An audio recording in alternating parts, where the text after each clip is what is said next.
dözdü bu xalqı, bilirdi bu həsrət bir gün bitəcək. Qarabağ düşməndən azad edildi, Azərbaycan zəfər günü mübarək. Bilsinlər şəhidlər, bilsin qazilər, tökülən o qanlar olmadı hədər. 44 gündə gəldi bu böyük zəfər, Qarabağ bizimdir, hamı biləcək. Azərbaycan zəfər günü mübarək.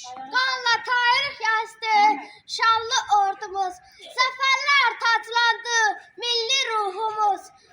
Özünə qayıtdı cənnət yurdumuz, artıq Qarabağ çiçəklənəcək Azərbaycan, zəfər günü mübarək.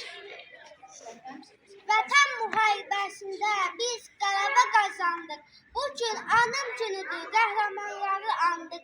İndi azad Qarabağ gümbəcün abadlaşır. Mənim dediyim torpaqım sənə bu çox yaraşır. Bizə zəfər yaşatdı igid oğullarımız, hər birini anırıq, minnətdarıq hamımız. Dəmir yumruq düşmənə öz yerini göstərdi.